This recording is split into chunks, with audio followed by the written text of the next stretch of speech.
کا دستور، دین نبی کا دستور، کتاب اللہ کا منشور، اہل حدیث کے دو اصول، اطیعوا اللہ و اطیعوا الرسول۔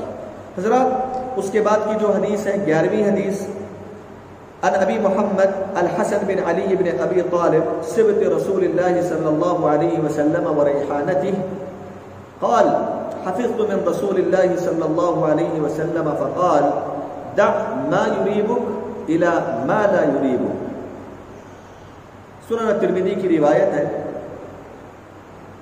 ابو محمد حسن بن علی بن ابی طالب رضی اللہ عنہ نبی علیہ السلام کے نواسے اور پیارے نبی علیہ السلام کے خوشبودار پھول روایت کرتے ہیں، کہتے ہیں میں نے نبی صلی اللہ علیہ وسلم کو یہ بات کہتے ہوئے سنا اور اس کو یاد کیا کہ نبی علیہ السلام نے فرمایا جس چیز کے سلسلے میں تمہیں شک اور شبہ ہے اس چیز کو چھوڑ دو اور ایسی چیز کو اختیار کر لو جس چیز کے سلسلے میں تمہیں شک و شبہ نہیں ہے۔ یہ حدیث کا سادہ سیدھا میں نے آپ کے سامنے ترجمہ کیا۔ حدیث کے راوی حسن بن علی رضی اللہ تعالی عنہ ہے، جن کا نام الحسن بن علی بن ابی طالب الہاشمی القرشی ہے۔ آپ کی کنیت ابو محمد ہے اور آپ کا لقب سید شباب اہل الجنہ ہے۔ سید شباب اہل الجنہ، جنتیوں کے نوجوانوں کے سردار۔ یہ لقب اللہ کے نبی علیہ السلام نے حسن بن علی رضی اللہ تعالی عنہ کو دیا تھا۔ آپ کی پیدائش تقریباً 3 ہجری رمضان المبارک میں ہوئی، اور آپ جب خلیفہ بنے حضرت علی بن ابی طالب رضی اللہ تعالی عنہ کے وفات کے بعد سن 40 ہجری کے آخر میں آپ خلیفہ منتخب ہوئے مسلمانوں کے، اور آپ کے خلافت کی مدت بہت مختصر رہی، یعنی تقریباً 6 مہینے آپ بحیثیت خلیفہ رہے۔ پھر اس کے بعد مسلمانوں کو جمع کرنے کے لیے، مسلمانوں کے اتحاد و اتفاق کے لیے، اختلاف و انتشار سے بچانے کے لیے آپ خلافت سے تنازل اختیار کر لیا، اور آپ کی خلافت جو 6 مہینے تھی اسی کے ساتھ ساتھ خلافت کا جو مرحلہ تھا وہ ختم ہو جاتا ہے صحیح قول کے مطابق، جس کو امام ابن کثیر رحمہ اللہ نے ترجیح راجح قرار دیا۔ اللہ کے نبی صلی اللہ علیہ وسلم نے کہا تھا کہ خلافت 30 سال تک رہے گی، اس کے بعد ملوک بادشاہت کا دور شروع ہوگا۔ یہ 30 سال کہاں ختم ہوتے ہیں؟ 40 سن ہجری کو ختم ہوتے ہیں۔ بعض علماء بعض لوگ یہ سمجھتے ہیں کہ حضرت علی بن ابی طالب کی وفات کے ساتھ 30 سال مکمل ہوتے ہیں، نہیں، صحیح بات یہی ہے کہ حضرت حسن رضی اللہ تعالی عنہ جب 6 مہینے بحیثیت خلیفہ رہے، اس کے بعد جب انہوں نے خلافت سے تنازل اختیار کر لیا، وہاں جا کر یہ 30 سال خلافت کے مکمل ہوتے ہیں، جس کی پیشن گوئی پیارے نبی علیہ السلام نے حدیث میں فرمائی۔ حضرت حسن بن علی رضی اللہ تعالیٰ عنہ کی بہت ساری خصوصیات ہیں۔ سب سے پہلی خصوصیت میں نے آپ کے سامنے کہا کہ اللہ کے نبی علیہ السلام نے اپنی زندگی میں یہ پیشن گوئی فرمائی تھی، کہا تھا کہ یہ جو میرا بیٹا ہے ابن ھذا سید لعل اللہ ان یصلح به بین فئتین من المسلمین، یہ میرا بیٹا حسن جو ہے یہ سردار ہے، یہ بیٹا اس کے ذریعے اللہ رب العالمین آگے 2 مسلمان جماعتوں کے درمیان اصلاح کا کام لے گا۔ حسن بن علی سے اللہ رب العالمین 2 بڑی جماعتوں کے درمیان اصلاح اور صلح کا کام لے گا۔ یہ میرا بیٹا آگے چل کر 2 بڑی جماعتوں کے درمیان صلح کا کام کرے گا۔ پیارے نبی صلی اللہ علیہ وسلم نے پیشن گوئی فرمائی تھی، اور یہ سچ ہوئی کہ 40 سن ہجری میں حضرت حسن بن علی رضی اللہ تعالیٰ عنہ خلافت سے دستبردار ہوئے، اور اس طرح حضرت معاویہ رضی اللہ تعالیٰ عنہ کی جماعت اور حضرت علی بن ابی طالب رضی اللہ عنہ کے طرفدار جو جماعت تھی، ان دونوں کے درمیان صلح ہو گئی، سب کے سب اکٹھا ہو گئے، سب کے سب متفق ہو گئے، اسی لیے 40 سن ہجری کے سال کو عام الجماع کہا جاتا ہے۔ حضرت حسن رضی اللہ تعالیٰ عنہ کی بہت ساری فضیلتیں ہیں، ان میں سے پہلے نبی علیہ السلام نے فرمایا سید شباب اہل الجنہ کہ حضرت حسن رضی اللہ تعالیٰ عنہ قیامت کے دن جنتیوں کے نوجوانوں کے سردار ہوں گے۔ اور دوسری بڑی فضیلت حضرت حسن رضی اللہ عنہ کی کہ حضرت حسن رضی اللہ تعالیٰ عنہ کو نبی علیہ السلام کے گھر والوں میں شریک ہونے، شمار ہونے کا شرف حاصل ہوا کہ حضرت علی نبی علیہ السلام کے گھر والوں میں تھے، اہل بیت میں ان کا شمار ہوتا ہے۔ اور تیسری بڑی فضیلت حضرت حسن رضی اللہ تعالیٰ عنہ کو جہاں نبی علیہ السلام کے رشتہ دار بننے کا شرف حاصل ہوا، وہی حضرت حسن رضی اللہ تعالیٰ عنہ کو صحابی بننے کا بھی شرف ملا، صحبت کا شرف بھی آپ کو نصیب ہوا۔ آپ کی وفات سن 50 ہجری میں ہوتی ہے مدینہ میں۔ یہ جو حدیث ہے نبی علیہ السلام کی دع ما یریبک الی ما لا یریبک، اس حدیث کا مقام اور مرتبے سے متعلق، منزلت سے متعلق ابن حجر الحیتمی رحمہ اللہ کہتے ہیں هذا الحديث قاعدة عظيمة من قواعد الدين وأصل في الورع الذي عليه مدار المتقين ومنج من ظلم الشكوك والأوهام المانعة من نور اليقين۔ ابن حجر الحیتمی رحمہ اللہ کہتے ہیں کہ یہ حدیث بڑی عظیم حدیث ہے، اس حدیث کو بھی اسلامی شریعت کے نظر میں ایک قاعدے کی حیثیت حاصل ہے، ایک اصول کی حیثیت حاصل ہے، اور یہ حدیث تقوی کے سلسلے میں، ورع کے سلسلے میں اصل کی حیثیت رکھتی ہے، جڑ کی حیثیت رکھتی ہے، جس پر سارے کے سارے متقی پرہیزگار لوگوں کا دار و مدار قائم ہے۔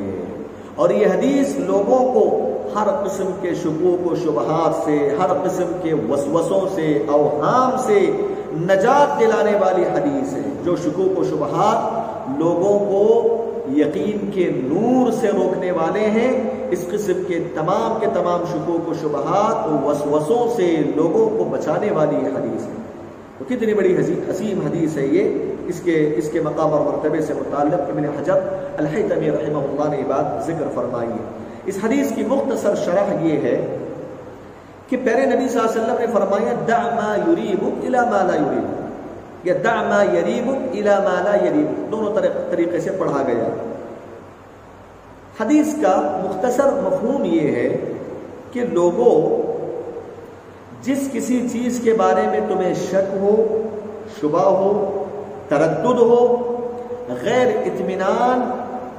اطمینانی ہو تم لوگوں کو، تو وہ شکوک و شبہات والی چیزوں کو چھوڑ کر ایسی چیزوں کو اختیار کر لو جن چیزوں کے اختیار کرنے میں، اس پر عمل کرنے میں تمہیں کسی قسم کا شک نہ ہو، شبہ نہ ہو، تردد نہ ہو، اور ان چیزوں میں تمہیں اطمینان حاصل ہو، ایسے چیزوں کو حاصل کرو، لو، اختیار کرو، عمل کرو۔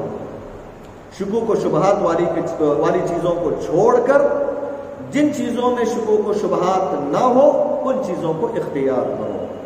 یہ حدیث کی مختصر شرح میں نے آپ کے سامنے ذکر کی۔ مثال کے ذریعے میں آپ کو سمجھانا چاہتا ہوں حدیث کا معنی اور مطلب۔ دیکھیے، یہ جو حدیث ہے نا، یہ ایک قاعدہ ہے، ایک اصول ہے، ایک فارمولہ ہے، ایک ضابطہ ہے، عبادات کے معاملے میں بھی، معاملات کے معاملے میں بھی، نکاح کے مسائل میں بھی۔ اس کی مثال میں دیتا ہوں، عبادت کے معاملے میں یہ حدیث قاعدے کی حیثیت رکھتی ہے، اور مثال کے ذریعے آپ کو اچھی طریقے سے بات سمجھ میں آئے گی۔ مثال کے طور پہ تم میں سے کوئی ایک آدمی، کسی کا وضو ٹوٹ جاتا ہے، وضو ٹوٹنے کے بعد نماز پڑھ لیتا ہے، نماز پڑھنے کے بعد اس کے ذہن میں یہ چیز آنے لگتی ہے، میرے وضو ٹوٹنے کے بعد میں نے وضو کیا تھا کیا نہیں کیا تھا، وضو کیا تھا کیا نہیں کیا تھا، اس میں اس کو شک و شبہ ہو رہا ہے، ٹھیک ہے، کہ وضو کیا تھا یا نہیں کیا تھا۔ اب مسئلہ کیا ہے، اگر اس نے وضو کیا تھا تو اس کی نماز صحیح ہوگی، اگر اس نے وضو نہیں کیا تھا تو اس کی نماز شمار نہیں ہوگی، صحیح نہیں ہوگی۔ اب اس کو اس بات کا شک ہے کہ وہ وضو ٹوٹنے کے بعد وضو کیا تھا یا نہیں کیا تھا، اس سلسلے میں اس کو شک ہے۔ اب ہم اس سے یہ کہیں گے، حدیث یہ کہتی ہے جس مسئلے میں تمہیں شک و شبہ ہو رہا ہے کہ تم نے وضو کیا تھا یا نہیں کیا تھا، اس شک و شبہ کو چھوڑ دو، شک و شبہ کو تم چھوڑ دو اور وضو کرو، وضو کر لو، جا کے دوبارہ نماز پڑھ لو، کیونکہ وضو کر کر نماز پڑھنے کی وجہ سے نماز صحیح ہو جائے گی، اس میں کسی قسم کا شک و شبہ نہیں ہے۔ اب تم کو شک و شبہ کس میں ہے؟ تم نے وضو کیا کیا نہیں کیا، یہ شک ہے تمہارا، اس میں شک ہے۔ اور دوسری ایک کنفرم چیز کیا ہے جس میں شک نہیں ہے؟ وضو کر کے نماز پڑھیں گے تو نماز صحیح ہو جائے گی، اس میں کسی قسم کا شک و شبہ نہیں۔ تو جس چیز میں شک ہے اس کو چھوڑ دو، اور جس چیز میں شک و شبہ نہیں ہے، اطمینان ہے، اس کو اختیار کر لو، یعنی وضو کر لو، نماز پڑھ لو۔ اسی طرح نکاح کے مسئلے میں اہل علم مثال دیتے ہیں، کسی آدمی کا نکاح ہو گیا، ہونے کے بعد اس کو یہ شک ہو رہا ہے کہ میری شادی میں جو 2 گواہ دینے والے لوگ تھے وہ عادل تھے کیا نہیں، کیونکہ 2 گواہ جو ہوتے ہیں وہ عادل ہونا ضروری ہے ان کا۔ اب شادی ہونے کے بعد ایک آدمی کو شک ہو رہا ہے کہ میرے نکاح میں جنہوں نے گواہی پیش کی ہے وہ عادل تھے یا نہیں تھے۔ اب شک کس بات میں ہے؟ عادل ہونے میں یا نہیں ہونے میں۔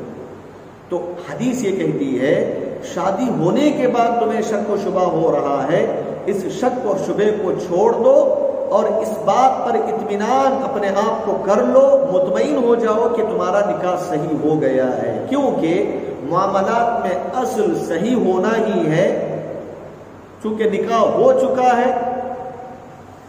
اور جس چیز میں تمہیں شک و شبہ ہے اس کو چھوڑ دو اور اس بات پر مطمئن ہو جاؤ کہ تمہارا نکاح صحیح ہو گیا ہے۔ اسی طرح ایک مثال اور دیتے ہیں علماء اکرام، کوئی خاتون کسی بچے کو دودھ پر پلانے کے مرحلے میں بچے کو لے کر 5 مرتبہ دودھ پلاتی ہے تو رضاعت ثابت ہو جاتی ہے، اس کی رضائی ماں بن جاتی ہے۔ اب یہ خاتون نے کسی چھوٹے بچے کو لیا، 4 مرتبہ دودھ پلایا، 5ویں مرتبے میں اس کو شک ہے کہ 5ویں مرتبہ میں اس کو پلایا تھا نہیں پلایا، اس کو 5ویں مرتبہ میں بھی شک ہے۔ تو ایسی صورت میں حدیث یہ کہتی ہے خاتون سے کہ دیکھو تم کو کس میں شک نہیں ہے، 4 مرتبہ پلانے میں تم کو شک نہیں ہے، یعنی تم کو یقین ہے کہ تم نے 4 مرتبہ پلایا ہے، لیکن تم کو شک کس میں ہے؟ 5ویں مرتبے پلانے میں۔ حدیث یہ کہتی ہے 5ویں مرتبے میں جو تمہیں شک ہو رہا ہے اس کو چھوڑ دو تم، اور 4 مرتبہ جو تم نے پلایا اس میں کسی قسم کا تم کو شک نہیں ہے، اس کو تم اختیار کر لو، اس پر تم باقی رہو۔ لہذا اس کی وجہ سے رضاعت ثابت نہیں ہوگی۔ 4 مرتبہ جو تمہیں یقین ہے اسی پہ تم ٹکی رہو، باقی رہو، اور 5ویں مرتبہ میں جو تمہیں شک و شبہ ہے اس کو چھوڑ دو، ترک کر دو۔ یہی مطلب ہے حدیث کا، دع ما یریبک الی ما لا یریبک، جس چیز کو اختیار کرنے میں، عمل کرنے میں تمہیں شک و شبہ ہو رہا ہے اس کو چھوڑ دو اور ایسی چیزوں کو اختیار کر لو جس چیز میں تمہیں کسی قسم کا شک و شبہ نہیں ہوتا ہے۔ حضرات اس حدیث سے حاصل ہونے والے کچھ فوائد میں آپ کے سامنے ذکر کرنا چاہتا ہوں۔ سب سے پہلا فائدہ، اسلامی شریعت یہ چاہتی ہے اسلام پر عمل کرنے والے مسلمان مومنین اطمینان و سکون کی زندگی گزاریں، شکوک و شبہات کی زندگی نہ گزاریں۔ ان کی زندگی میں کسی بھی مسئلے میں شک و شبہ ہو رہا ہے اس کو چھوڑ دیں، جس مسئلے میں ان کو یقین ہے اسی پر وہ عمل کر لیں۔ اس طریقے سے مسلمان اطمینان و سکون کی زندگی جی سکیں گے۔ بہت سارے مسلمان شکوک و شبہات کی زندگی گزارتے ہیں، ان کی زندگی میں اطمینان نہیں ملتا۔ یہ حدیث کا ایک اہم پیغام یہ ہے کہ مسلمانوں اطمینان و سکون کی زندگی گزارو، شک اور شبہ والی چیزوں کو چھوڑ دو۔ نمبر 2، دوسرا فائدہ یہ ہے کہ اگر ہم اور آپ اپنی زندگی میں اطمینان و سکون اور راحت کی زندگی چاہتے ہیں تو ہم لوگوں کے لیے ضروری ہے کہ شک اور شبہ والی چیزوں کو چھوڑ دیں اور جو چیزیں واضح ہیں، جن چیزوں میں شک و شبہ نہیں ہے، ان چیزوں کو ہم اختیار کر لیں۔ خاص طور سے عبادات کے معاملے میں اس چیز کو اختیار کرنا اطمینان و سکون حاصل کرنے کا ایک بڑا اہم ذریعہ ہے۔ مثال کے طور پہ ایک آدمی کعبۃ اللہ کے ساتھ طواف کرتا ہے، عبادت ساتھ طواف کرتا ہے، طواف مکمل ہونے کے بعد اس کو شک ہو رہا ہے کہ میں 7 مرتبہ طواف کیا کہ 6 مرتبہ کیا، طواف مکمل ہو گیا، ہونے کے بعد اس کو شک ہو رہا ہے کہ میں 6 مرتبہ کیا 7 مرتبہ کیا۔ اسلامی شریعت کہتی ہے تم طواف سے فارغ ہو چکے ہو، اب جس مسئلے میں تمہیں شک و شبہ ہو رہا ہے اس کو چھوڑ دو، مطمئن رہو کہ تم نے 7 مرتبہ طواف کیا ہے، تمہاری عبادت مکمل ہو چکی ہے، اسی پہ تم مطمئن رہو۔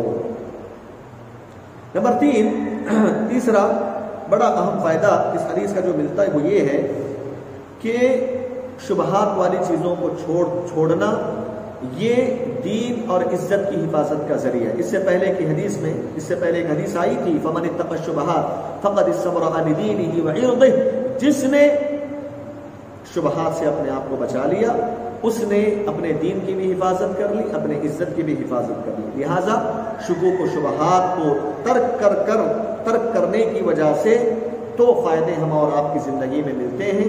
ایک یہ ہے کہ ہمارے دین کی حفاظت ہوتی ہے، دوسرا یہ ہے کہ عزتوں کی حفاظت بھی ہو جاتی ہے۔ ہاں، شبہات کا ضابطہ کیا ہے؟ شکوک و شبہات والی چیزوں کا ضابطہ فارمولا کیا ہے؟ شکوک و شبہات والی چیزیں وہی ہوں گی جو فطرت سلیمہ کے لوگ، نیک لوگ، اہل استقامت کے پاس وہ شکوک و شبہات والی چیزیں ہیں، وہ شکوک و شبہات والا چیزیں شمار کی جائیں گی۔ شکوک و شبہات کا معیار وہی ہے جس کو اہل استقامت متعین کریں، جس کو اہل صلاح نیک لوگ متعین کریں۔ میں اس لیے کہہ رہا ہوں، ایک آدمی اگر آپ کے سامنے کہے گا سگریٹ پینا شبہ والی چیز ہے، اس کی حلت و حرمت کے بارے میں کوئی واضح دلیل نہیں، ہم کہیں گے کہ نہیں، تیری فطرت خراب ہے اسی لیے تو حرام چیز کو شبہ میں شامل کر رہا ہے۔ ہم کہیں گے کہ نہیں، یہ جو سگریٹ پینا ہے یہ حرام ہے، خبیث چیز ہے، اس کو کون بولے گا؟